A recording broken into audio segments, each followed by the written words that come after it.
नमस्कार दर्शकों, सभी को राम राम। आज हम फिर आए हुए हैं सतलोक आश्रम धनाना धाम में। धनाना धाम में एक हमारे साथ मैम जुड़ी हुई है जो अपने अनुभव शेयर करेंगे कि किस प्रकार से उन्होंने संत रामपाल जी महाराज जी की शरण में आए और किस प्रकार से उन्होंने संत रामपाल जी महाराज जी को अपना गुरु बनाया और दीक्षा ली। तो नमस्कार मैम। सत्य जी। मैम क्या नाम है जी आपका? मोनिका दासी। मैम आप कहाँ से हो जी? राजस्थान जिला, राजस्थान गंगानगर जिले से। मैम दर्शकों को ये बताइए कि आप संत रामपाल जी महाराज जी की शरण में आने से पहले क्या भक्ति साधना करते थे?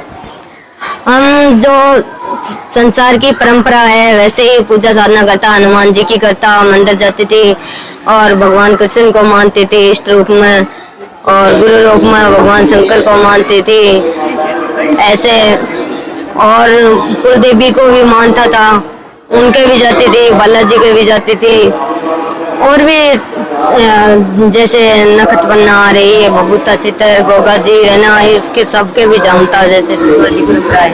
तो मैम आप इतने सारे देवी देवताओं की पूजा करते थे और कितने सालों से कर रहे हो ये पूजा आप? हम बचपन से मुझे भगवान मिलने की इच्छा थी कि कभी तो भगवान मिलेगा ही मिलेगा, कभी तो मिलेगा ही मिलेगा। बहुत ज्यादा प्रेम भाव था भगवान में। तो ऐसे करते करते संसारी परंपरा जो घरवाला ने करवाने लग गया, क्या उसकी करो भगवान की छोड़ो, ऐसे करते करते उनकी करने लग गया। बाद में मेरे ज्यादा मानसिक शरीर शारीरिक और मानसिक आर्थिक सारा ही दुख है, भूत प्रीत की बात और बहुत सारी मुझे सताने लगी। सब जगह धक्का खा के भटक कर हमने सोचा कि अब तो अंत ही आना है शरीर का और मुझे भगवान तो मिलेंगे नहीं, तो हमारा मानव जन्म बार बार मिले नहीं। तुलसीदास जी ने बोला था कि मानव जन्म दुर्लभ है, भंवर मिले ना बारंबार, जैसे तरवर का पत्ता टूट गिरे भंवर लगता ना डार।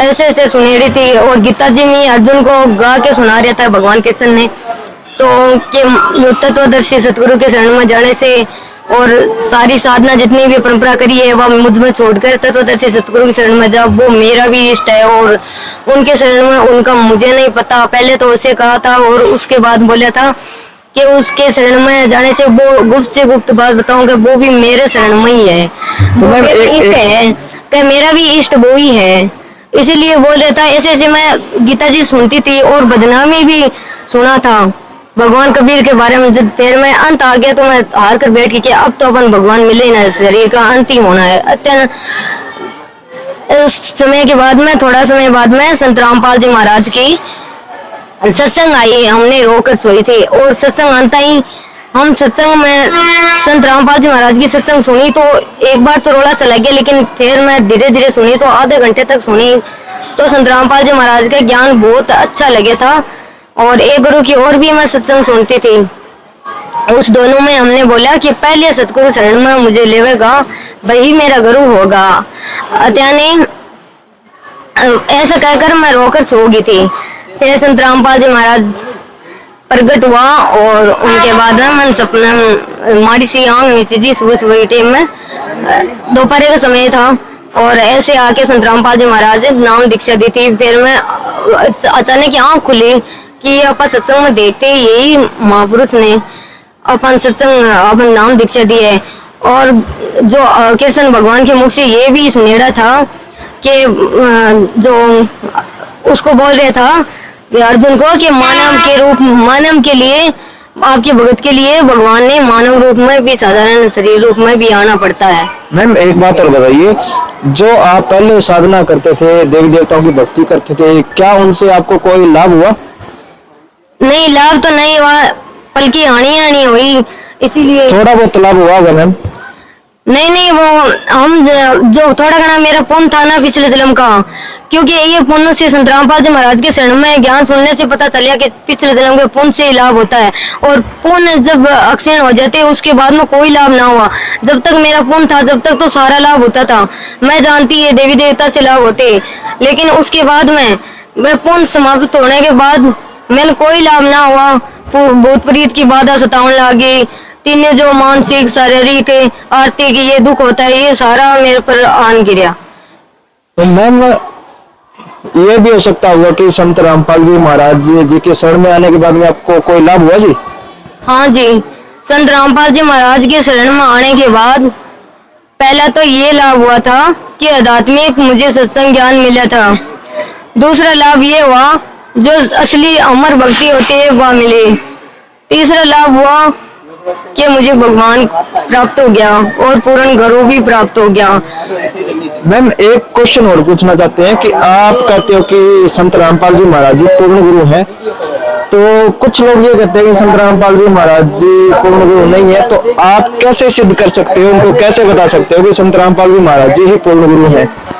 देखिए जी सर, संत रामपाल जी महाराज जी पूरे केवल विश्व में मात्र एक संत रामपाल जी महाराज जी तत्वदर्शी है, क्योंकि संत रामपाल जी महाराज ने सभी धर्मगुरुओं का ज्ञान और सारा प्रमाण वेदों पुराणों में सबका सूक्ष्म वेद गीता चारों वेद है 18 पुराण वो सब में संत रामपाल जी महाराज ने वीडियो के माध्यम से सत्संग में जो टीवी पर जो सारा प्रमाण खोल के दिखाने। आज तक कोई धर्मगुरु ने मुझे प्रमाण खोलकर नहीं बताया ऐसी सत्य है, और संत रामपाल जी महाराज जी एक सत्य बता रहे हैं, क्योंकि संत रामपाल जी महाराज ने सभी धर्मगुरुओं का इंटरनेट पर एक से जोड़ कर इकट्ठा और सभी का हमने ज्ञान सुना है।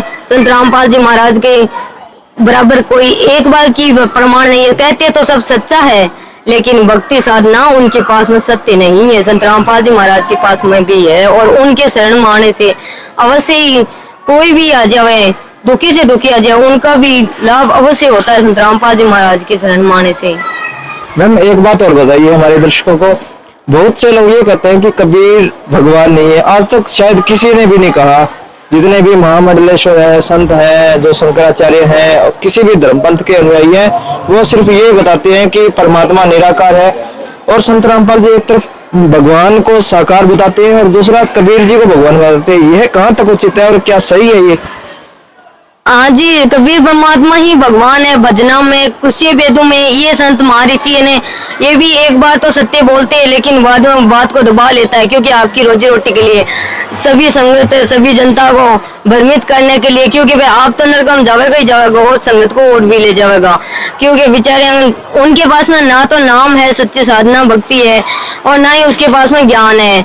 मन मर्जी से गुरु परंपरा बनने से कभी गुरु नहीं बनता। जो भगवान खुद ही स्वयं आते वही सतगुरु, और वही गुरु को निर्देश भगवान का आदेश है कि गुरु की परंपरा फैलाने की। लेकिन ऐसे जिसके पास में सही साधना भक्ति विधि भी नहीं है तो वो कैसे बताएंगे। और संत रामपाल जी महाराज ही के बारे में जो किशन पहले गीता जी में बोला था कि वे प्रश्न तो मेरा अब नहीं याद है सर जी, लेकिन 16 और 24 में तत्वदर्शी हो जाते ही कहते हो, लेकिन वो 4 में कहते हैं, 10 में कहते हैं, ऐसे प्रमाण में कहते हैं। और एक बात और बताइए मेरे को, अगर जो दुनिया है कहीं महाकुंभ में जा रही है, कोई मंदिर में जा रहा है और अंधविश्वास के तहत दुनिया है वो अपनी तीर्थ यात्राओं पे जा रही है और अलग अलग मंदिरों मस्जिदों गुरुद्वारों में पूजा कर रही है, तो उन लोगों को आप क्या संदेश देना चाहोगे?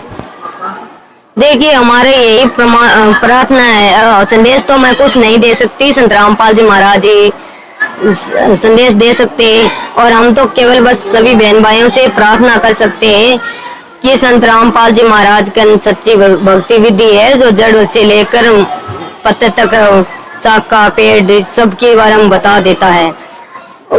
उनके लिए संत रामपाल जी महाराज के नहीं वही पूर्ण गर्व है, उनके नहीं नाम दीक्षा उनको ले वो, उनका ज्ञान समझो, उनकी पुस्तक पढ़ो और उनके नाम दीक्षा लेके ज्ञान समझ के और उनके बाद में अपना कल्याण कराओ, क्योंकि मानव जन्म बार बार कौन मिले, और यही एक गुरु है जो सच्ची भक्ति विधि साधना बताते हैं और सब लाभ भी होते घर में। आज मैं संत रामपाल जी महाराज की कृपा से सही तरीके से स्वस्थ हूँ और हमारे घर में सुख शांति है, भूत प्रेत की बाधा भी सब दूर हो गए और हमारे घर में एकदम परिवार से सुख शांति से जी रहे हैं।